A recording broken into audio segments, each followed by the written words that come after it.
Well, welcome back. This is the 6th of 7 videos exploring risk decisions, and it's based on Wheeler's most excellent textbook, Security Risk Management, specifically Chapter 8. But in this particular video, we're going to be exploring an additional reading looking at information security strategy at the board level. It is a difficult reading. I've tried to use graphics along the way to try to expose the different ideas that are there. But you do want to sit down. It's going to be a longer video as we explore the interaction of the board and information security. All right, so there are lots of strategic systems out there that provide advantages for organizations. The paper starts by looking at these four, talking about sharing information, more integration between those informational sources, developing, producing, marketing, and delivering new products based on information, and then executive management for decision making and that kind of development and implementation of strategy. It then moves in to talk about, okay, well then why, given those things, why should the board be involved with information security? And the article posits that there are three reasons. First of all, you're legally responsible. That's a pretty good reason. It creates a competitive advantage. And generally, research has proven that greater board involvement improves the effectiveness of information security initiatives. This kind of lead by example works in information security as well as at boards. All right, very good. So we're going to start to talk about, all right, how do we shape that culture? So look in this graph all the way to the far right, you see we're trying to develop a security culture and the board's involvement in that. Well, that means we've got to do some things. We've got to have some communications going on, some training and education across the organization. We've got to look at human resource issues and evaluate and control the various networks associated with it. So there are lots of things associated with building that culture within the organization that the board's going to try to look at. It looks a little bit daunting, but we're going to break it down into some specific roles in just a second. And so, again, as we're looking at this, part of this may be going back and saying, all right, well, what environment do I work in and what am I actually trying to do? Am I trying to use IT and information security as an operational necessity? I have to do it. Or am I trying to gain a competitive advantage through this? Is there a strategic or operational advantage to what we're trying to do? And then I'm going to have to, as I'm doing that, look at the external environment, develop some perception of risk, and then make decisions based on that that leads to changes within how we do things as it relates to security within the organization. All right, so and we'll come back to this kind of a framework towards the end of the paper to explore this in some pretty concrete details. All right, again, so as I'm looking at those strategic and operational actions that could be taken, you see a list of those over in the two tables in the left, but those are parts of the context in which we're going to operate in. You've got those kind of baseline down at the bottom, but they also get into, well, how do we make decisions within our organization? What things do we use as input for making those decisions? How do I want to code it? And then what are the consequences of that? How what is that balance between getting work accomplished in security? How tightly or loosely do I want to distribute information? How much do I want to empower or not empower our customers? What role do our employees? What role do the customers play within this? So a lot of different considerations that have to go into building a kind of framework for looking at the board being involved with these types of decisions associated with those security procedures. And as I kind of implied a little bit back, there are kind of these three roles. One role is based on the strategic initiative. Where's the organization going? How are we going to get there? What's the aim of the organization? There's a second around control. Are the managerial actions aligned with what the shareholder interests are? And that includes not only budget and plans, how much are we playing, but how successful are we against our competitors? And then finally, there's an institutional or organizational role. Do we have the right resources? Do we have the right relationships? Are we looking at our internal and external coalitions around governance? So remember these three: a strategic role, a control role, and an institutional role, because we're going to revisit these in just a minute. All right. So again, let's start to think about that a little bit, and we're going to build out on this chart. You can see those three roles there: the control role, the institutional role, and the strategic role. And you can see that information is going to flow into that board of directors. They will have some perception of that information, and they're going to have to execute those roles and then generate an information flow out of that. Of course, there are always challenges, and a lot of those are associated with the perception. There's some boards that want to focus on the strategic role more so than the institutional or control role, and you're going to have to deal with that. Board members are different. Some of those are going to be or have a very sophisticated understanding of security. Others are going to face barriers understanding the technical language that associates information security. And so, again, you have to look at where those breakpoints are, but we're going to continue to explore this a bit more and explore these different roles within the context of a board. And there we are. That kind of first chart that we were talking about is now down over on the bottom left-hand side.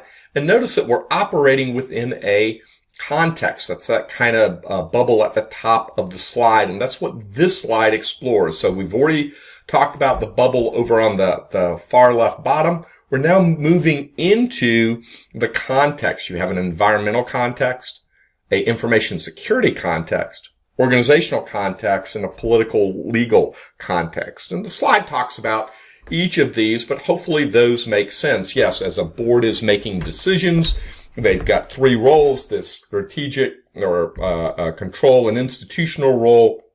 Perception influences that. As they're making that, they have this context for how they're going to decide what tools and procedures are going to be used within the organization.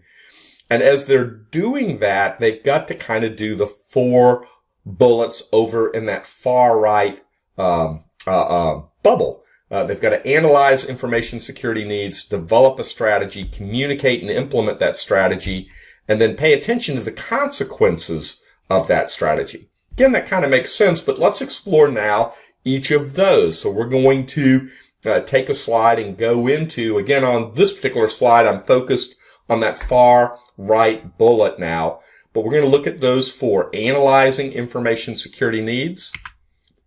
And as we do that, we're going to use a lot of the common things that you might imagine. We're going to do a risk analysis.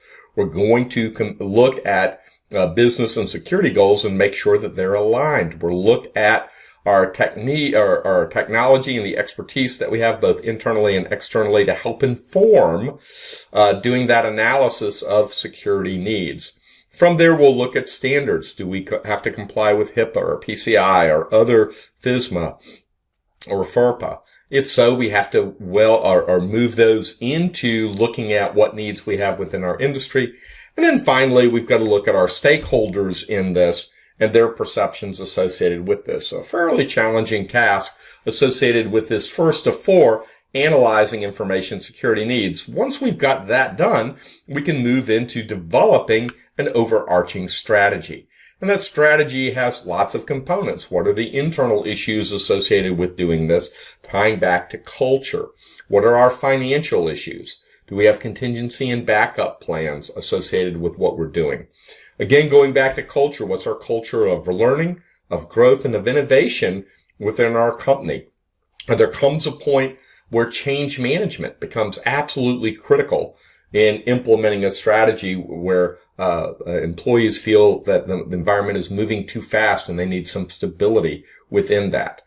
Once that strategy is developed, we have to then communicate and implement that strategy, and that goes into developing business processes and procedures, dealing with employee issues, dealing with new technology and systems, doing a training, education, and awareness campaign against all of those policy changes and all of those technology changes to make sure that everybody is aware of it. And then finally having some contingency processes in place in case something goes wrong, because something will go wrong. The old axiom, a plan never survives contact with the enemy. Finally, those consequences of adopting that strategy, as you can see, here we have a listing of internal consequences that we're going to have to deal with. And again, it's a rather significant list where the board has got to be informed of what's going on and how to engage in all of these. And as you can see, there are a series of external consequences associated with this.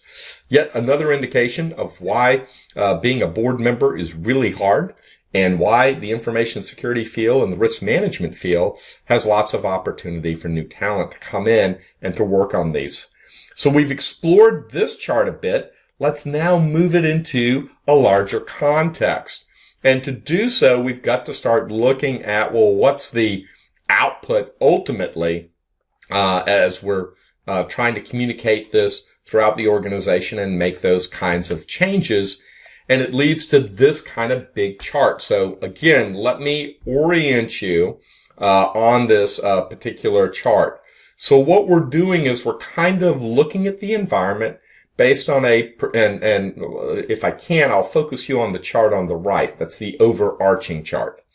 It is really based on two factors. The first of which is this idea of perception of risk. It can be either low or high.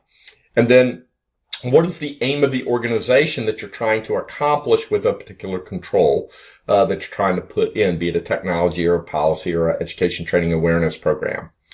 And in this case, it's being used either for operational advantage or competitive advantage. And on this particular chart, we're going to focus on that bottom left quadrant, the one focused on operational stability. And as we're doing that, again, the perception of risk in that particular quadrant is low, and we're using our ICT as an operational tool. Okay, so we're looking at this as an operational tool, and you can see our contextual factors are described. What the board perception, aim, and budget for security is going to be, and then what that leads to in terms of organizational action. All right. And so within this context where we've got a low perception and we're working with what may be perceived as a operational issue, not a strategic issue, managers are going to articulate, I'm going back now to the chart on the right, managers articulate a need to minimize costs. They're trying to preserve the current business processes, but ensure compliance. They will establish new policies and procedures if there's a change in security, and they're always looking at the consequences of new action. So you can kind of see that operational security kind of actions that take place within the organization, and you can see the kind of context the board is looking at. Competitors are not using information security or risk management aggressively. There's low stakeholder demand. There are low internal or external threats. The security program is viewed as successful. There is not only dependence, but belief in the technology specialist. And so we just need simple mechanisms to monitor that everything's okay. We're going to do some incremental change. The focus is really on cost efficiency and reduction of risk by compliance only.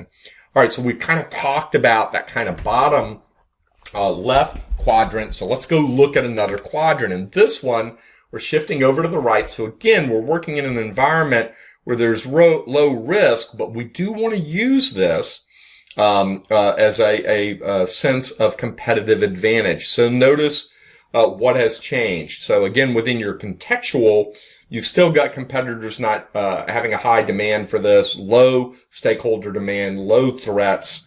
The practices are in place, seem to be useful. And because of the desire to create a competitive advantage for this, you're going to have a lot of the same types of activities. Minimum cost for security.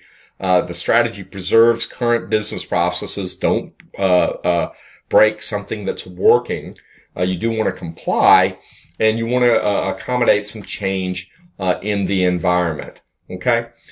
From there, let's now shift up. All right. And start to, look at, the changes, within this. What we're going to start to do now when we have high risk, but it's operational, again, we are going to have managers articulating for enhancement of security, looking at a new security strategy to try to lower that risk, and look at new technologies. The budget's going to be high because the cost of security incidents is seen as high. All right. And then there's this high perception of risk. It may be that the competitors are not using information security aggressively, but stakeholder demand for security is high. We're seeing high internal or external threats, and it's not serving the needs of business. And then when we shift over to that last chart and look at that, here the competitors has become even more challenging. Competitors are using information security and risk management aggressively. They're marketing it to their customers as an advantage of their particular company and as a differentiator. You've got the stakeholders demanding it. You've got high internal and external threats, and the security practices are not viewed as being successful. And again, you can see those kind of changes. So what we've tried to do, or what the article tried to do, is look at the board and look at their roles, that role of a strategic role, a control role, an institutional role. Look at the context and try to quantify that context for making decisions, and then look at what organizational actions come out of that. So it's a pretty compelling article looking at this, and then gives a framework for kind of making those types of decisions within an organization. Well, very good. Guess what? This brings us to the end of the 6 of 7 videos looking at risk decisions. And in this particular video, we focused on risk decisions done at a board level through a supplemental reading to Chapter 8 of Wheeler's most excellent book on security risk management. Next lesson, we'll look at one last additional reading and look at security risk mitigation. So keep on studying, keep on learning, and I look forward to seeing you in the next video.